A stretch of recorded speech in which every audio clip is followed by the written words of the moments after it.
Hello, my name is Stoica, and I am faculty at UC Berkeley and the director of the RISE Lab.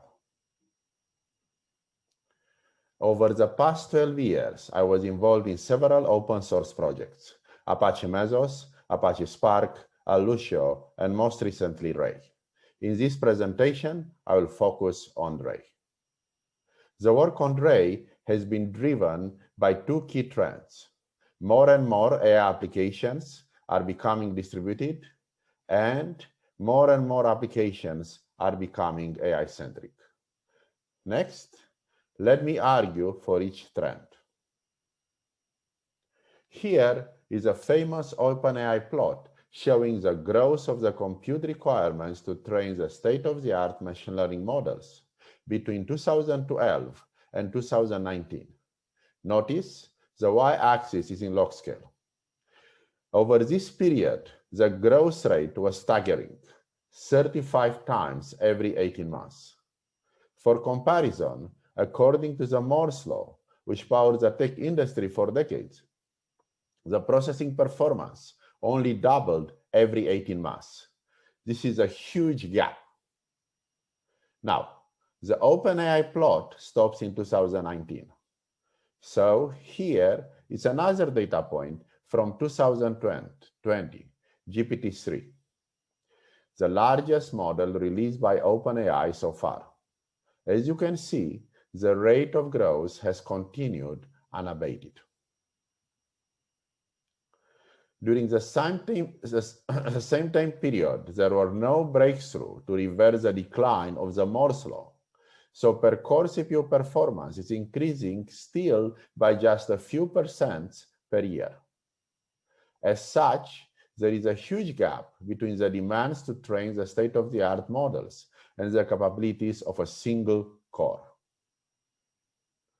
Now, what about specialized hardware, you might ask? Here, I'm showing the performance growth of GPUs and TPUs over the same time period. As you can see, while the performance of specialized hardware has continued to grow at an impressive rate, it is still no match for the increase in the demand. This is true not only for compute, but for memory as well. Here is a plot showing the number of parameters of the state-of-the-art models since 2016. Again, the y-axis is in log scale. The largest model to date is WuDao 2.0, which was released by Beijing Academy of Artificial Intelligence earlier this year. This model has 1.75 trillion of parameters, 10 times more than GPT-3 released by OpenAI just 1 year ago. As you can see, since 2016, the number of parameters of the state-of-the-art machine learning models has increased 40 times every 18 months. And if you consider only the last 3 years, it has increased astonishingly 340 times every 18 months. At the same time, over the past 5 years, the GPU memory has increased just about 1.7 times every 18 months. As a result, while 5 years ago the largest machine learning models were fitting comfortably on a single GPU, today we need over 1,000 GPUs to store the parameters of the largest model. As such, to support these machine learning workloads, there is no other way than distributing these workloads. The second trend is that more and more applications are becoming AI-centric. Indeed, we now see AI making its way in virtually every industry: finance, manufacturing, transportation, hospitality, healthcare, and much more. To give an example, this is an in-app promotion application coming from the largest fintech company in the world. In this example, they want to recommend to their users services and products when the users use the mobile application. At the high level, the application backend consists of 3 stages. First, there is a stage that preprocesses the logs from the users. For example, which product offering were shown to the users and which of these offerings did the users click on. Second, there is a stage that uses this data to train the recommendation model. And finally, there is a serving stage that performs inference on the model to decide which offerings to show to the user. Now, with any of such systems, there are 2 questions to ask. First is how frequently could we update the model to reflect the changes in the latest data? Second, if we can do that, how much does it matter? To answer this question, this company started with a system that updated the model once per day. To increase the frequency of updates, they developed a solution using state-of-the-art components. As a result, they were able to update the model every 1 hour instead of every day. This resulted in the increase of the click-through rate by 5%. This is massive. The click-through rate is a main metric for this kind of application and is a ratio between the number of times the user selects on an offering versus the number of times the offerings were shown to the users. Given this big jump in performance, by training and updating the model every hour instead of every day, the obvious next question, what happens and how much improvement we get if we train even more frequently? Unfortunately, this proved extremely hard. So why is that? Well, the solution which brought the frequency of update of the model from 1 day to 1 hour was based on integrating the best of breed frameworks. In particular, they used Flink for data ingestion and featureization, TensorFlow for training, and a homegrown solution for serving. Unfortunately, this end-to-end solution has several limitations. First, it is hard to develop since each framework comes with its own, sometimes incompatible API. Second, it is hard to manage as you need to manage different distributed systems, each of these frameworks coming with its own management tools and failure semantics. Finally, the end-to-end application can be slow as you need to move the data between different systems, between different data formats. And this is actually a pretty simple machine learning pipeline. In practice, you don't do only training, but you also do high parameter tuning. And with reinforcement learning, you also need to support large-scale simulations. As a result, to build modern end-to-end machine learning applications, you need to support different workloads and need to do so distributedly to scale up these workloads. Now, today, there are great systems to scale each of these workloads in isolation. However, like I've shown in our in-app promotion example, building an end-to-end application requires you to stitch together a bunch of these disparate systems, which is hard to deploy, manage, and can impose significant performance overhead. Ray is a universal framework for distributed applications that solves this very problem. Instead of having to stitch together different systems to scale different machine learning workloads in order to build an end-to-end machine learning application, Ray allows you to use a single system to support different workloads, you just need to use different libraries, all running on top of Ray. This reduces dramatically the development and management complexities and the overhead of data movement. Ray has a very minimalist yet flexible API.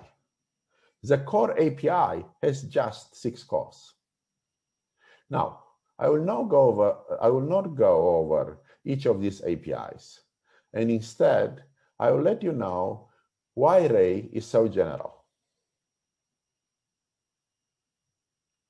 Ray is built around 3 key ideas. First, virtually every programming language has 2 computation abstractions, functions and classes. Ray takes these 2 concepts and executes them remotely, function as tasks and classes as actors. As a result, Ray supports both stateless and stateful computations. To illustrate this point, here I'm going to show you 2 simple code snippets. The first code snippet reads 2 arrays from 2 different files and adds them up. The second code snippet implements a simple counter class. Both these examples are written, as you can see, in Python. Ray allows the developer to easily execute functions and instantiate classes remotely. To do so, the developer just needs to add the remote decorator to the declarations of the functions or classes she wants to execute or instantiate remotely. Second, Ray executes these remote calls asynchronously. This enables parallelism because you can call a remote function immediately after another remote function so that both functions are executed in parallel. To do so, you also need to add remote when you execute a function or instantiate a class or call a method of that class. Note that task and actor methods implement a future abstraction. This is a key, that is, they return immediately a reference to the result instead of waiting for the result to be produced. To illustrate this, consider our first example, which reads 2 arrays from 2 files, file 1 and file 2, and adds them up. Let's assume the 2 files are stored on 2 different nodes, node 1 and node 2, respectively. Now, when the first read array is called, Ray submits the corresponding task and returns immediately a reference that is a future to the result of the call. Let's call the future ID1. Note, again, this future is a pointer to the result of the function. At this point, the function is not even scheduled, let alone being executed. Next, we execute the second call, reading the second array from file 2. As a result, Ray again submits the second task and returns immediately. It returns a reference to the result of this function call. Let's call it ID2. Next, we call the add function, which takes as inputs the IDs of the read array calls and returns immediately the identifier to the result. At this point, all the tasks have been submitted, but likely not executed yet. Ray knows the execution graph and will execute the tasks that are independent in parallel. In this case, the 2 read array functions. This is how Ray gets parallelism. Finally, to get the result, we need to call ray.get on the ID of the result. This is a blocking call it blocks until all execution graph finishes and the result is produced. Finally, note that Ray supports heterogeneous computation by allowing the developer to specify the number and the type of resources to be assigned to each task or actors. In this case, we specify that the counter class, when instantiated, should run on 2 CPUs and 1 GPUs. If not specified, Ray allocates by default 1 CPU core to each task or actor it instantiates. In addition to supporting stateful and stateless computations, and execute this computation asynchronously to get parallelism, Ray also employs a distributed in-memory object store. This object store enables Ray to efficiently move data by reference. To illustrate this point, consider the following example, where we invert a matrix and then we square it. Say we are using the traditional RPC to implement this program. Also, let's assume that the inversion of the matrix happened on node 2, and we square the matrix on node 3. With RPC, all the arguments are sent by value. That is, are sent together with a function call. For example, here we send x along with the inverse function to node 2. Then we send the result, the inverted matrix y, to node 1. And then node 1 sends y to node 3 to be squared. And finally, it gets the result z back. The main point to note here is that the matrix y has been sent back and forth to node 1, despite the fact that node 1 doesn't use it. Quite inefficient.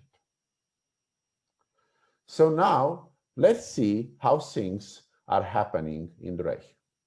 So here is the same code executed in Ray.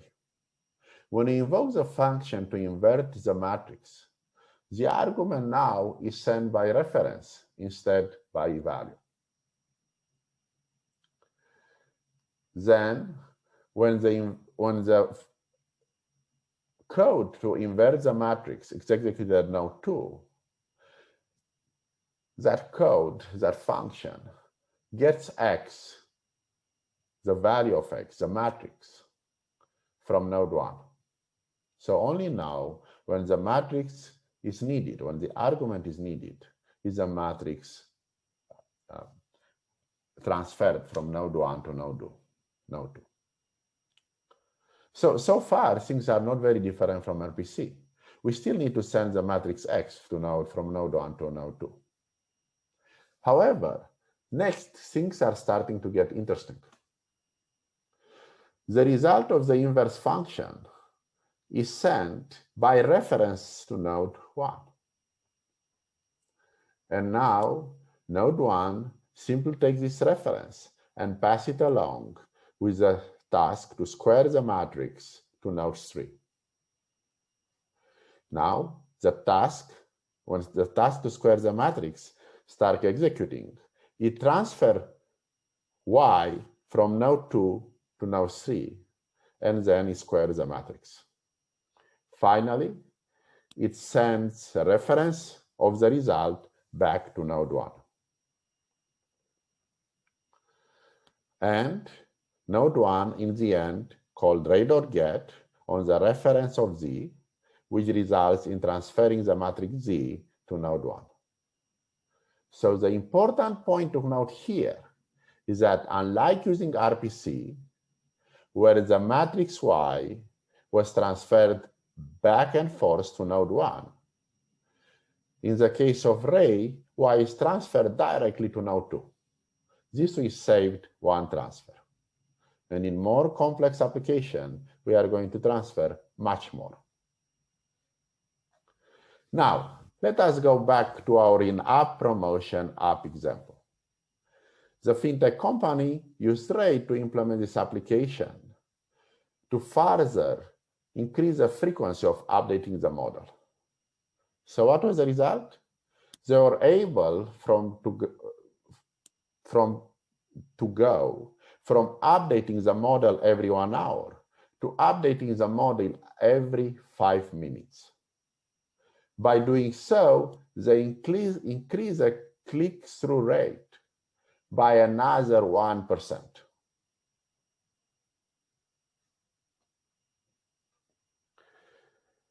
In summary, Ray provides not only a universal framework for distributed computing, but a growing ecosystem of libraries. Ray comes itself with several popular libraries: RLib, a reinforcement learning library, Tune, a high-parameter tuning library, and more recently, Serve, a model serving library. In addition, there is a growing number of third-party libraries implemented on top of Ray. This includes Horovod, the most popular distributed training library, XGBoost, the most popular non-deep learning machine learning library, several data processing frameworks including Dask, Mars, and Modin, and much more. And we are seeing more and more other applications being implemented and deployed on top of Ray. Ray is already a very successful open source project. It has well over 16,000 stars and is growing as fast as Spark and faster than many other popular distributed frameworks, including Flink and Kafka. It has over 500 contributors and is used today by thousands of organizations across the world, as well as being hosted by major cloud providers. Next, let me talk about a few interesting use cases. Ant Group, which is one of the largest Ray contributors, is using Ray to implement what they call a fusion engine. At the core, it uses Ray to support several key workloads, including streaming, serving, and interactive calculations. On top, they build a set of modules implementing a variety of algorithms, including traffic predictions and constraint optimization.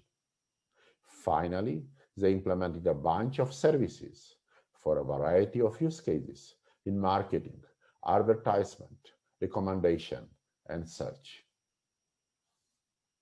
Ray was successfully deployed on over 200,000 cores to support large-scale events such as Double 11, the largest shopping day in the world. In another example, Uber, which created Michelangelo, one of the first machine learning platforms, is building its next generation of machine learning platform, Canvas, on top of Ray. The main reason for using Ray is its ability to unify all their workloads on a single computation platform. In their own words, we believe that Ray will continue to play an increasingly important role in bringing much-needed common infrastructure and standardization to the production machine learning ecosystem, both with Uber and the industry at large. And more, they are saying that by leveraging Ray, we can combine the pre-processing, distributed training, and high-parameter search all within a single job, running a single training script. So these codes are very much reflecting the Ray values. Finally, Ray's reinforcement learning library, RLib, was used by Quantum Black, which is a division of McKinsey, to design the winning boat of the America's Cup. As you probably know, America's Cup is the most prestigious sailing competition. It started in 1851, and it takes place every 4 years or so. In summary, distributed applications, in particular AI applications, are becoming the norm. This is due to the rapidly increasing gap between the demand of this application and the capabilities of a single processor, of a single node. Unfortunately, building distributed application is extremely hard, as it requires to stitch together different distributed systems, which are themselves very complex. Ray makes distributed computing significantly easier by providing a minimalist API that is both general and flexible. Ray is already one of the most successful distributed frameworks, and I hope that you'll consider it to scale your workloads and applications. Thank you.